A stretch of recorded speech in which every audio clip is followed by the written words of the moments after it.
Eh, bueno, la mayoría de ustedes ya veo que han recibido el textito bastante críptico y, y poco explícito, pero eso que ustedes tienen ante la vista es la guía con la cual nos vamos a mover eh, a partir de la próxima reunión. Hoy lo que voy a hacer es hacer una lectura explicada de esa guía para que todos tengamos en claro de qué se trata y por qué lo hemos armado de esta manera.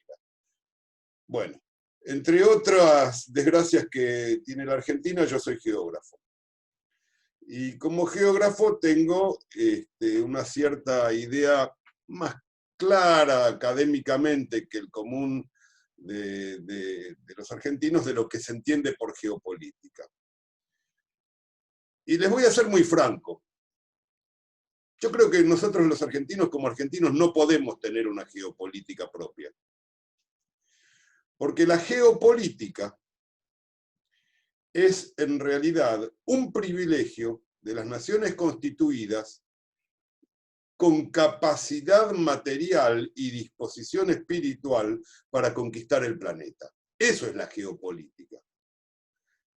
Es cómo se conceptualiza las relaciones políticas, militares, culturales, económicas y sociales en el globo terráqueo entero en función de las necesidades de una nación. Por eso hay una geopolítica alemana, una geopolítica francesa, una geopolítica británica, que es en realidad donde nació la geopolítica, por más que no bautizaron ellos la disciplina, y cuando les explique el origen de la disciplina van a ver hasta qué punto es cierto eso, de que solamente geopolíticas existen, geopolíticas de dominación global. Hay obviamente una geopolítica estadounidense, es decir, cada uno de esos países, en función de los intereses de su expansión imperial, en principio practicó y luego en determinado instante conceptualizó aquello que estaban haciendo para poner el planeta a su servicio. Eso es lo primero que tenemos que tener en claro. No es que nosotros estemos invalidados para pensar geopolíticamente. Lo que sí tenemos que hacer es tener en cuenta que toda la teoría geopolítica, habida y por haber, es teoría desarrollada a partir de la necesidad de naciones ya constituidas. Y que no solamente están ya constituidas, sino que además tienen una visión clara de cuál es el lugar que les corresponde tener en el mundo y en su región, y cómo moverse para obtenerlo. ¿Sí? O sea, toda geopolítica es el producto de una apuesta a la expansión de la influencia, o más que de la influencia, inclusive de la opresión, si es necesario, de una nación sobre sus vecinos y sobre el resto del planeta en general. Sobre el planeta entero son pocos los países que están en condiciones de expandir toda su capacidad de obligar a los demás a hacer lo que ellos quieren. Eso se llama poder. Obligar a los demás a hacer lo que uno quiere es tener poder. Son pocos los países que pueden hacer esto. Entonces, la geopolítica surge, de hecho, y ahora viene la cuestión más concreta, a fines del siglo XIX, cuando el Imperio Británico, que había venido practicando la geopolítica con una práctica de poder global que venía ya desde el siglo XVII y se había expandido notablemente en el siglo XVIII y había dominado el planeta durante el siglo XIX, a fines del siglo XIX, el Imperio Británico descubre que su construcción de poder global estaba siendo amenazada. El Imperio Británico construyó su poder global a partir del dominio de los mares. Algo bastante natural en un país insular, donde nunca se está demasiado lejos de la costa y donde en realidad tenés que salir al mar para sobrevivir. Digamos, no tenés más remedio. Otro país que intentó más o menos por la misma época y que fue el primer gran derrotado por el Imperio Británico salir a los mares y dominar el mundo fue Holanda. Estamos hablando del siglo XVII. El siglo XVII, la primera mitad del siglo XVII, es la mitad, entre otras cosas, es la mitad del siglo XVII en la cual el Reino Unido y Holanda los Países Bajos compiten por el control de los mares, después de haber vencido en conjunto y con el apoyo de Francia a la gran superpotencia que fue en ese momento la España de los Austrias, que tuvo concretamente en los arenales y los pantanos de ese lugar horrible que era en el siglo XVII Holanda, lo que ahora es Holanda, la hermosa Holanda de los Tilipanes, su verdadero Vietnam. Tuvo un Vietnam. El Vietnam del Imperio Español se dio en Holanda. Y los holandeses, como buenos vietnamitas, se constituyeron como nación en la lucha contra una opresión colonial. Exagero un poquito, pero no más que un poquito. Bueno, por su lado los ingleses a su manera también se sacaron a España, entre comillas, de encima, pero lo que se sacaron en realidad fue su propio medievo de encima, a lo largo del siglo XVII, y simultáneamente se expandieron por el mundo. Ambas pequeñas naciones se transformaron en grandes potencias y chocaron en los mares, y ganaron los ingleses. Y ganaron los ingleses. El siglo XVIII va a ser un siglo británico donde los holandeses van a ser sus socios. Y el Reino Unido empieza a desarrollar una política sin conceptualizarla, reitero, sino a la manera empírica típica de los ingleses, del pensamiento británico, que son los creadores del empirismo, conquistando lugares que les parecían conveniente ir conquistando, estableciendo relaciones con soberanos de lugares donde les interesaba estar en relación, minando el poder de soberanos cuya capacidad de intervención competía con la de ellos, asociándose con sectores internos de diversos lugares del planeta Tierra, cuyas riquezas se querían llevar. Un ejemplo es la oligarquía argentina, mejor dicho, la oligarquía que tenemos en la Argentina, porque no es argentina, sino que es hija de la relación con contrabando holandés y británico ya desde el siglo XVII. Hay un muy buen libro de Ernesto Palacio, de Historia de los Argentinos, que le dedica un capítulo entero al contrabando en el siglo XVII, mostrando cómo, más allá de la presencia, obviamente, de España en el Río de la Plata, a partir de la alianza con el Reino Unido y con Holanda, los pequeños y medianos comerciantes de ultramar de Buenos Aires, muchos de ellos clandestinos, y obligados por razones que no vienen al caso en este instante, ya las vamos a tratar, a comerciar clandestinamente, establecen una cabecera de puente de lo que iba a ser en el futuro el imperio informal del Reino Unido en el Río de la Plata. Siglo XVII. Bueno, los ingleses estuvieron haciendo estas cosas desde el siglo XVII hasta fines del siglo XIX, sin oposición visible. Permitieron que hubiera algunos socios, llegaron a las manos casi con los franceses en lo que se llamó el incidente de Fayoda, en 1893, pero en general no tuvieron problemas.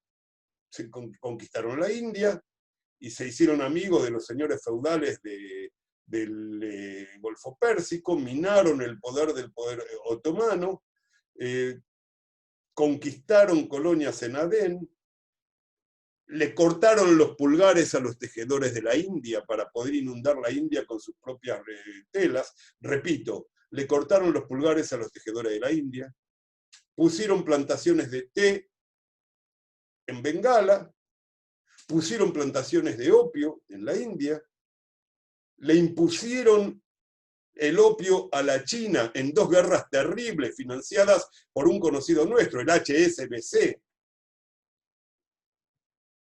en la segunda mitad del siglo XIX, y llegan al principio del siglo XX, fin del siglo XIX, como la gigantesca gran potencia mundial que podía decir, como alguna vez lo habían dicho los españoles, que en su imperio no se ponía el sol. Ahora, toda esta práctica nunca fue codificada conceptualmente. ¿Por qué? Porque no hacía falta. Empezó a hacer falta cuando de golpe descubrió el Reino Unido, el almirantazgo británico, que era realmente el cerebro de toda esta expansión. Descubrió que ese poder derivado del control de los mares y de los océanos se empezaba a ver amenazado por una nueva forma de poder capaz de conquistar el mundo también. Curiosamente, la herramienta para desarrollar esa nueva forma de poder se inventó en Alemania, en el Reino Unido, discúlpenme, en Inglaterra. Para ser más exactos, lo inventó un señor llamado Stephenson, y lo inventó en realidad como maquinaria para transportar carbón de las minas de carbón, sacarlo extraído y llevarlo a los puertos de embarque. Eso se llamó ferrocarril. La aparición del ferrocarril, que al principio, reitero, no era más que una especie de carretilla sobre ruedas con una tetera llena de agua caliente que le daba energía a una máquina que impulsaba los vagones.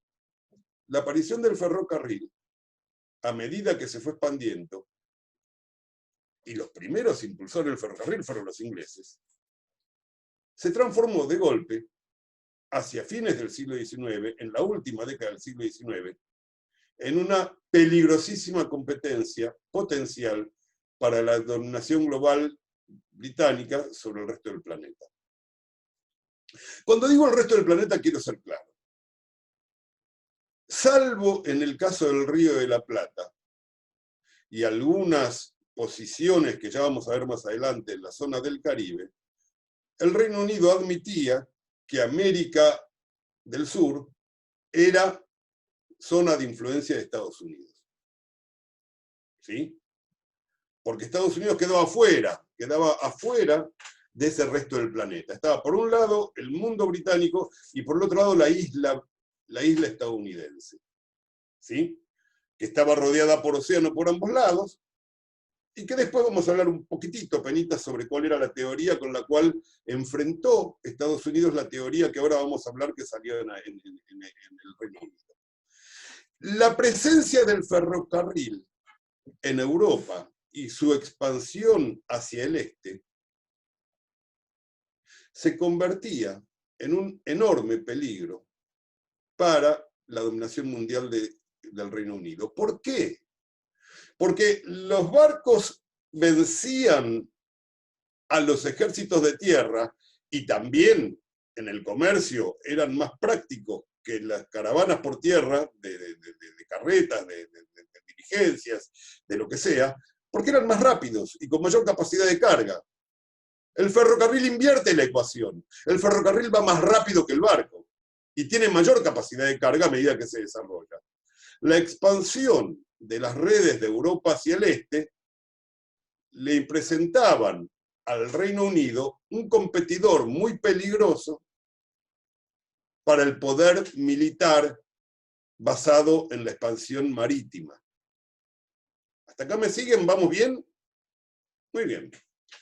Entonces, tenemos, por un lado, el desarrollo económico. Por el otro lado, tenemos una naturaleza que se expresa, entre otras cosas, en la distribución relativa de tierras y mares sobre la faz del planeta Tierra. ¿Está bien? Gran Bretaña tiene una práctica y de repente descubre, un grupo de geógrafos británicos descubre que había aparecido un grave problema que durante décadas y siglos en realidad habían logrado en una alianza con Holanda y con Francia impedir. En Europa Central, cuando los pueblos de habla alemana se unifican en una gran nación. Y no en una gran nación dominada por los intereses de la renta agraria austríaca, contraria objetivamente al desarrollo industrial, sino en una gran nación burguesa, controlada por un Estado muy poderoso que fue Prusia, que de repente desarrolla una revolución inesperada para muchos, y para Marx, por ejemplo, en Alemania. Al unificar el país, Alemania se transforma en una potencia competidora. En una potencia competidora que no domina los mares, pero que está idealmente ubicada para lanzarse sobre Oriente, no por el mar, sino por tierra, a partir del ferrocarril. Ese peligro, la conciencia de ese peligro da origen a la geopolítica. Y ahí es donde un señor llamado Halford Mackinder, Halford, H-A-L-F-O-R-D, M-C-K-I-N-D-E-R, no importa, Mackinder, Halford Mackinder, que tenía una visión muy clara de que había que pensar en forma imperial. De hecho, uno de sus primeros trabajos se llama ¿Cómo se piensa en forma imperial? On Thinking Imperially, se llamaba el trabajito. Se la tenía muy clara. Nosotros tenemos que pensar en forma imperial. Porque, decía Mackinder, y no se le caía la cara de vergüenza, la vida de todos nuestros súbditos coloniales es la savia que circula por el gran tronco de la nación británica. Si esto les suena a Hitler, no se equivocan. Ese racismo es lo que Hitler admiraba de los ingleses. Que a ellos les parecía natural que centenares de millones de personas donaran su sangre para hacer vivir a la nación británica. Así era. Bueno, Mackinder, que decía estas cosas, también era un señor que estaba muy vinculado con el almirantazgo, y entonces se dedicó a tratar de entender el mundo desde la óptica específicamente del ejercicio del poder militar y la capacidad que podía, y mejor dicho, más que la capacidad, y las necesidades que tendría que tener el Imperio Británico para vencer a esta amenaza que había surgido en Europa Central. O sea, ¿cómo se hace para atacar al nuevo poder que surgió en Europa Central basado en las rutas terrestres, siendo como uno es un Estado cuyo poder se basa en las rutas marítimas? Esta es la pregunta cuya respuesta conceptualizó Mackinder en sus teorías geopolíticas. Lo que hizo Mackinder es una serie de trabajos que no vienen al caso, pero a lo que llegó a una conclusión que es la siguiente. La primera conclusión a la que llegó es: quien domina eso que antes nosotros conocíamos como el viejo mundo, América y el hemisferio occidental sería el nuevo mundo. Quien domina el nuevo mundo domina el planeta, decía Mackinder, y hay un lugar específico en el viejo mundo que si lo logramos dominar, o si logramos que no lo domine nadie, entonces vamos a seguir dominando el planeta. Si alguien toma control de ese lugar específico, entonces estamos tronados, porque el que controla ese espacio es el que puede controlar el viejo mundo entero. Miércoles. ¿Dónde era ese espacio? Bueno, Mackinder hizo una serie de especulaciones correctas de carácter militar. Bueno, tiene que ser un lugar donde haya suficiente población, suficiente desarrollo económico industrial, suficientes materias primas y además suficientes barreras físicas en torno al lugar, ¿no? Una especie de entorno protector que permita desarrollar ahí una potencia que por medio del ferrocarril se expanda como los rayos del sol y domine el viejo mundo. Esta es básicamente la idea. Y él encuentra ese lugar. Dice, sobre este lugar pivotea la política del viejo mundo y por lo tanto la política de todo el planeta. Y este es el lugar donde nosotros tenemos que tener mucho cuidado de que nadie lo controle establemente si no lo podemos hacer nosotros. ¿Saben más o menos dónde es ese lugar? Ese lugar es el espacio eurasiático que va, grosso modo, desde, primero de sur a norte, desde el Mar Negro y el Mar Caspio, grosso modo, hasta el Mar Báltico y el Océano Glacial Ártico del otro lado de los Urales. Y desde la franja, digamos, exterior de los Urales, la franja asiática de los Urales, hasta aproximadamente lo que hoy sería Polonia, más o menos. Eso es el corazón. Y dentro de ese corazón, a su vez, el núcleo desde donde se irradia es la zona donde está ubicada Ucrania. El que controla Ucrania, en última instancia, decía Mackinder, controla el planeta. Esto decía. A partir de ahí desarrolla una serie de teorías de cómo hay que hacer desde los mares para impedir que alguien controle establemente esa zona. Fíjense que en esa región es donde se dieron todas las batallas de las dos grandes guerras mundiales. No sé si lo tienen en claro. Alemania sale cuando se transforma en una gran nación, digamos, imperialista. Después vamos a ver qué significa nación imperialista. No es que sean malos si quieren tener un imperio. Son países que no tienen más remedio que salir a construir un imperio, que no es lo mismo. Cuando se convierte Alemania en una gran nación nacionalista, imperialista, bueno, tiene lo que se llama el Drang nach Osten, o sea, el impulso de ir, la compulsión de dirigirse a Oriente, hacia el este, por muchos motivos, pero uno de ellos es la conciencia militar alemana también de que necesitan un territorio desde el cual lanzarse sobre Asia. De hecho, todos los grandes antropólogos y geógrafos alemanes de la segunda mitad y diría del último cuarto del siglo XIX, en particular uno que se llamaba von Richthofen, uno de los padres de la antropología, se dedican a estudiar esa zona del mundo. Se dedican a esa zona, a estudiar las estepas rusas, a estudiar Asia Central, no con un interés meramente académico, o mejor dicho, haciendo lo que se hace en un país en serio, que es poner la investigación académica al servicio de las necesidades del país. Entonces, Alemania necesitaba conocer el interior del Imperio Ruso, porque el Imperio Ruso iba a ser su principal víctima futura, de cuál estaba aliado. Pero si Alemania quería ser una gran potencia, tenía que dominar el Imperio Ruso. Y no solamente el Imperio Ruso, porque a fines del siglo XIX aparece otro elemento fundamental en el mundo moderno, que es el petróleo, como fundamento del motor de combustión interna. En vez de tener, como todas las locomotoras, en última instancia una locomotora es eso, es una cafetera gigante que en vez de hacer café, mueve ruedas. Esa es una locomotora a carbón. Las de carbón son eso. Pero el descubrimiento de que es posible hacer explotar controladamente masas de combustible adentro de un cilindro hermético y que eso directamente mueva la rueda, sin necesidad de hacer un traspaso de calor desde el combustible al agua, el descubrimiento del motor de combustión interna va a tener consecuencias mucho más serias aún.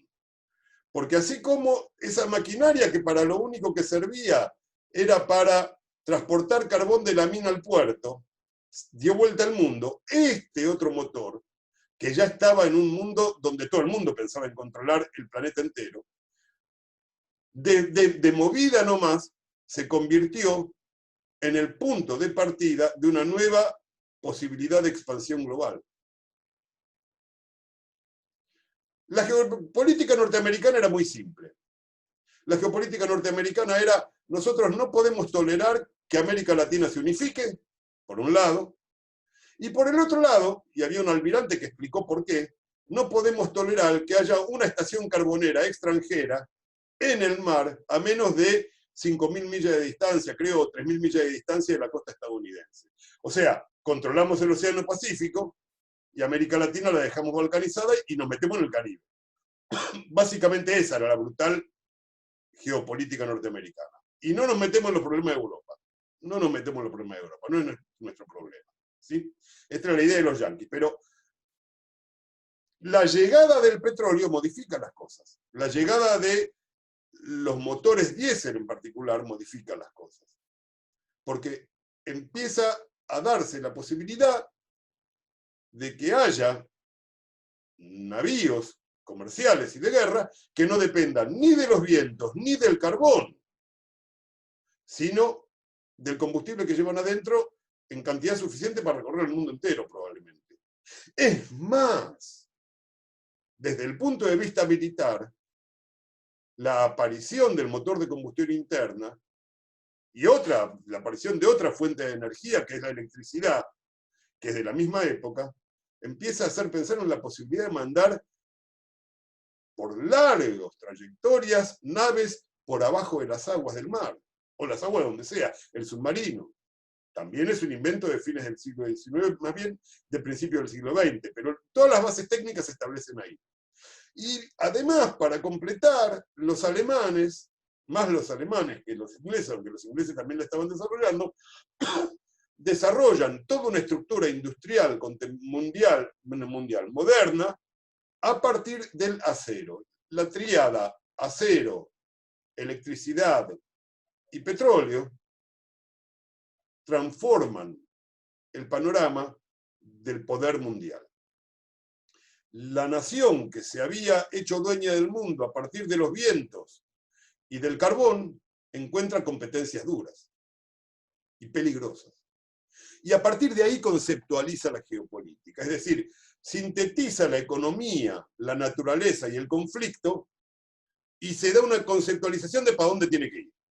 Y ahí nace la geopolítica, que después es bautizada por los alemanes, que replican con su propia geopolítica. Nosotros no estamos en condiciones de hacer nada de eso. Lo único que podemos pensar es cómo alcanzamos las condiciones para hacer una geopolítica defensiva, que no es lo mismo. Nosotros vamos a hacer un curso donde vamos a hablar de la geopolítica defensiva posible, que es la única que podemos tener. Y además no tenemos interés en dominar el mundo, ni nosotros, ni América Latina en su conjunto, así que no pensamos en esos términos, pero sí pensamos en cómo nos defendemos, que no es la misma cosa. Y para eso también tenemos que conceptualizar el planeta. Y conceptualizar además las relaciones entre vida social y naturaleza, que ese es el objetivo general de la geografía, en función política. Por eso yo quería llamar a esta introducción general la geopolítica como síntesis de economía, naturaleza y conflicto. De eso vamos a hablar, de la síntesis entre naturaleza y la forma que tiene las superficies terrestres sobre el planeta también es parte de la naturaleza. La forma de los continentes es parte de la naturaleza. La sociedad es parte de la naturaleza. Las relaciones sociales también son parte de la naturaleza. Todo eso vinculado con esas relaciones sociales particulares que nos permiten existir, que son las relaciones económicas, las que le agregan vida humana a las cosas y que vibran en cada objeto que nos rodea. En cada objeto que nos rodea contiene cantidades inmensas de trabajo humano. Eso es la economía. La economía, la naturaleza y el conflicto. Entonces, primero nos vamos a poner de acuerdo, y este es el punto segundo de la... Vamos bien, ¿no? Son 19:41, estamos bien. El punto segundo de este curso va a tratar de los tres enfoques de la teoría económica ante lo que yo llamo el mundo, entre comillas, globalizado del imperialismo senil, porque creo que estamos viviendo la época del imperialismo senil. Si el principio del siglo XX era la época del imperialismo juvenil, ya vamos a ver qué significa imperialismo, no se apuren, ya vamos a hablar de eso en la próxima reunión. ¿Qué entendemos exactamente por imperialismo? Que no es lo mismo que el imperio romano. No sé, es otra cosa. Estamos hablando de imperialismo económico.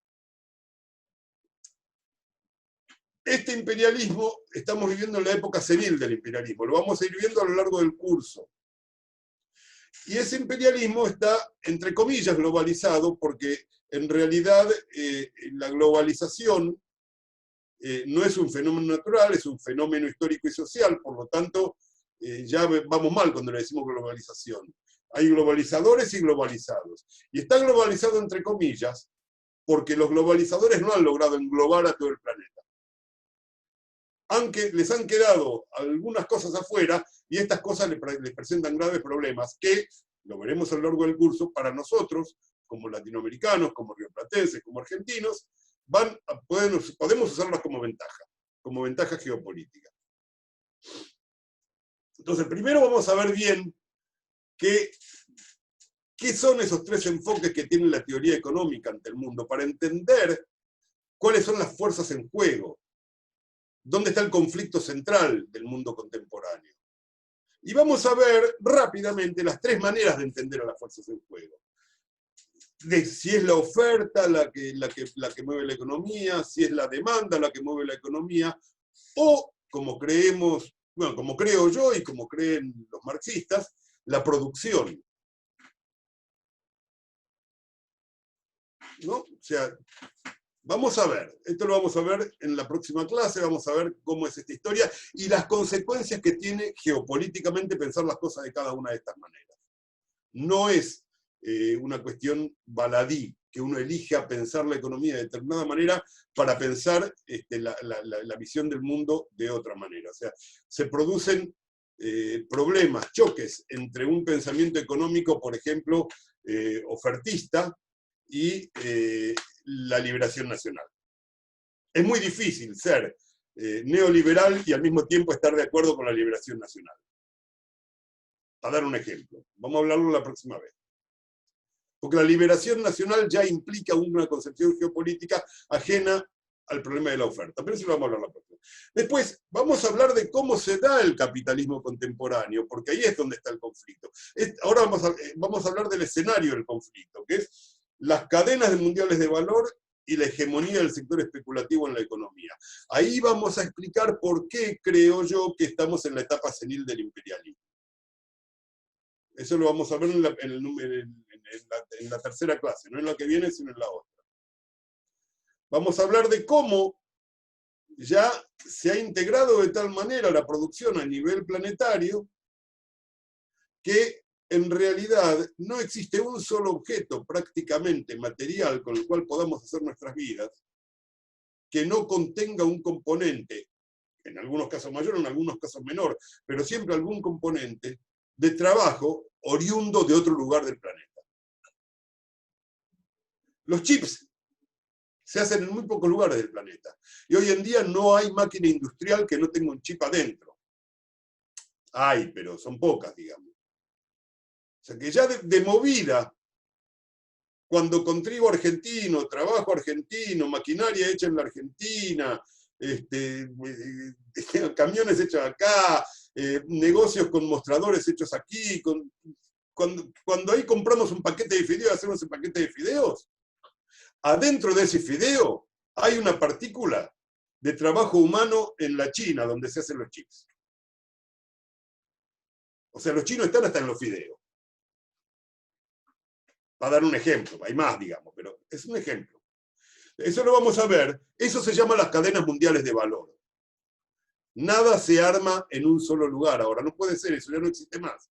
O sea, la apuesta alemana a la autonomía no es la que podemos tener nosotros tenemos que buscar otra manera.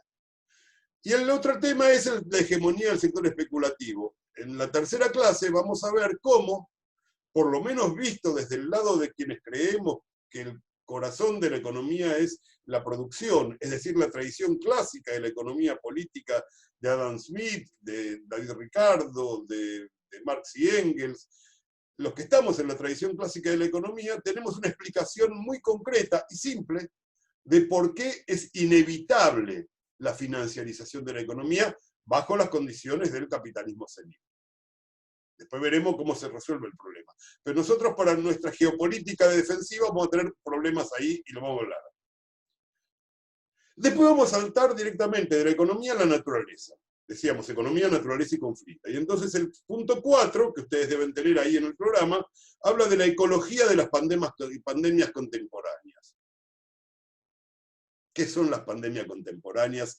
¿Y por qué digo yo pandemias contemporáneas? Bueno, digo esto porque en realidad no existían las pandemias en el sentido estricto, es decir, epidemias que abarcaran al globo entero. Desde ya no existían antes del descubrimiento de América por los europeos. Y la conquista de América por los europeos, si la miramos desde acá. Porque sabemos bien que probablemente el mayor factor de mortandad de los americanos cuando llegaron los ibéricos a América no fueron las condiciones espantosas de trabajo servil, ni las matanzas en las guerras, sino simplemente la enorme cantidad de microbios y virus que trajeron los europeos con ellos y que mataron cantidades infernales de personas. Esa fue la primera pandemia, pero era una pandemia parcial, porque fue una pandemia en los pueblos americanos que no afectó al viejo mundo, afectó al nuevo mundo. Y después nunca hubo realmente, hasta finales del siglo XX, una verdadera pandemia que como esta afectara a todo el planeta, y esta además es la primera pandemia que no solamente afecta a todo el planeta, sino que afecta a un planeta cuya producción está tan imbricada que al afectar uno de sus lugares centrales de producción, detuvo la producción de todo el planeta. Es la primera vez en la historia de la humanidad, y por lo tanto la primera vez en la historia del mundo,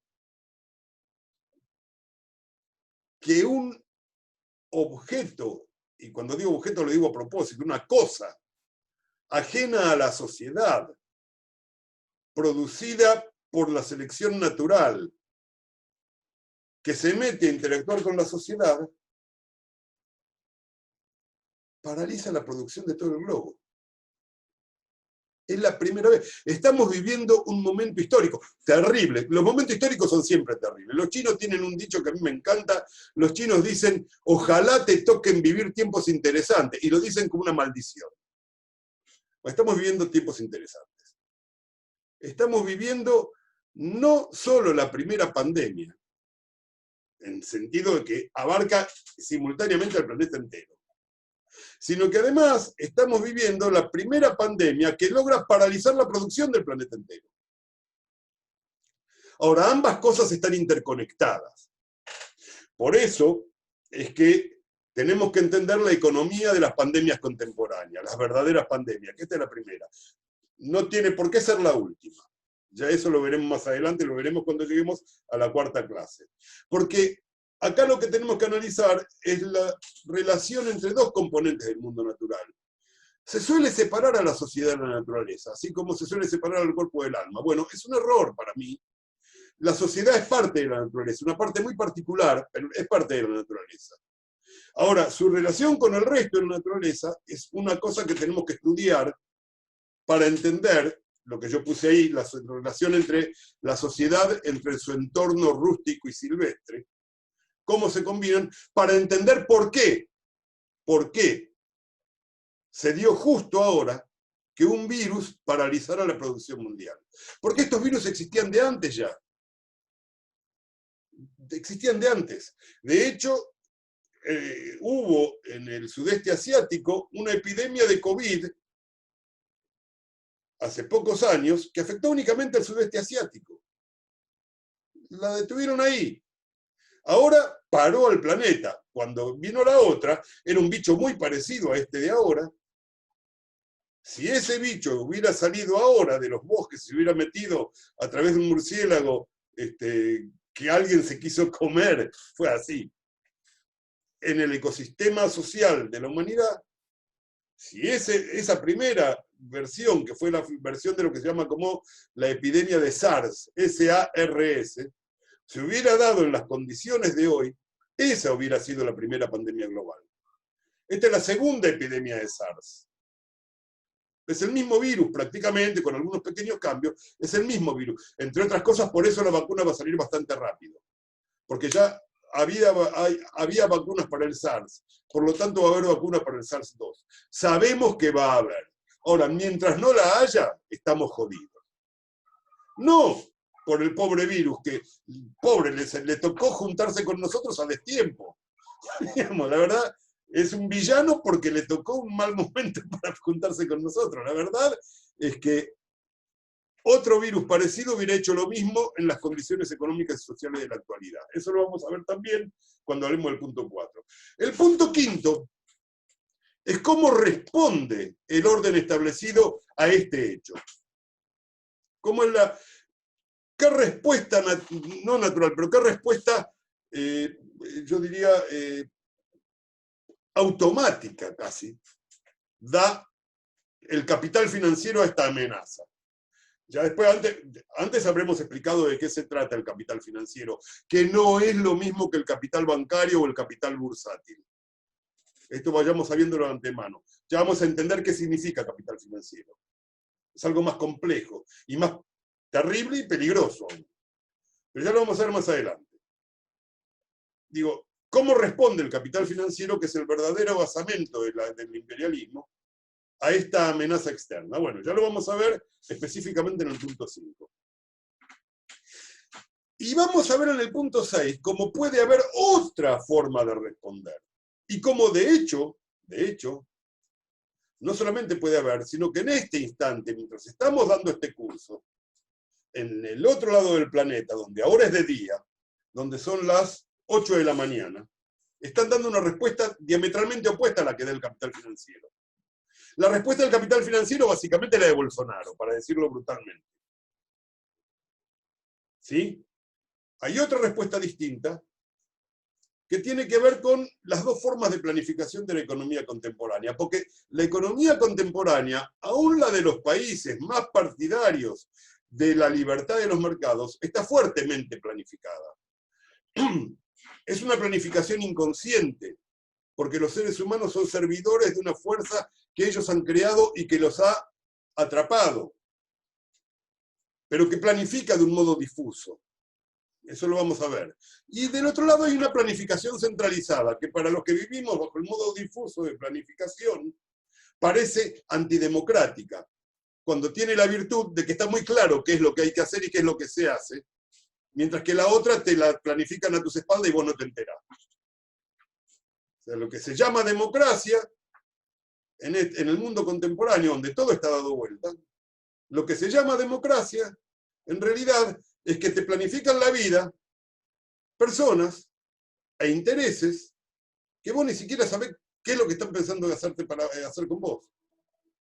Mientras que en otros lados te planifican la vida de un modo muy duro, pero te la planifica gente que te dice, mira, vamos a ir para allá, y vamos para allá. Te agarran y te dicen, 60 millones de ustedes se quedan adentro de casa y ni se les ocurra salir porque van presos y pagan multa y los dejamos en bolas. Y es invierno y hace frío. Son métodos, qué sé yo. Yo prefiero, por lo menos, saber qué es lo que me están haciendo, qué es lo que me dicen que tengo que hacer. Hay otros que no, también yo respeto. Ahora, los resultados son lo que importa. Pero de eso vamos a hablar en el punto 6. Y cuando tengamos todo este panorama global en claro, ahí vamos a poder pensar nuestra estrategia defensiva. Por eso el punto 7 se llama América Latina y el orden global en crisis. Las dos alternativas. Hay dos alternativas para América Latina, según cómo salga el orden global. Esto lo vamos a analizar en el punto 7. Ya son las 8 menos 10, ya estoy terminando. No, las 8 ya son, ya estoy terminando. Y vamos a hablar dentro de esta situación de la especificidad argentina. De cuál es nuestra especificidad como una parte de una gran nación por construirse. Cuáles son nuestros problemas, cuáles son nuestras posibles salidas, cuáles son las oportunidades que podemos crear, cuáles son las dificultades que vamos a enfrentar como argentinos. Porque por ahora estamos limitados a nuestra pequeña política provinciana de un pedazo chiquito, de una provincia chiquita, de una gran nación que no se le permitió existir. Y al final del curso, en la clase número 8, vamos a, como lo resumo ahí, hablar de las apuestas en disputa, más en general, después de haber entendido nuestro lugar. Porque solo se puede hablar desde el lugar propio, si no, lo que uno hace es parlotear, no es hablar. Si uno no habla desde el lugar propio, no puede actuar. Por lo tanto, esa charla es charla inútil. Es masturbación. Nosotros acá queremos hablar, no queremos masturbarnos. Y entonces, al final, con todo esto que habremos mirado juntos, vamos a hablar de renta, inversión y conflicto geopolítico después de la epidemia. ¿Y cuáles son las posibilidades para después de la epidemia?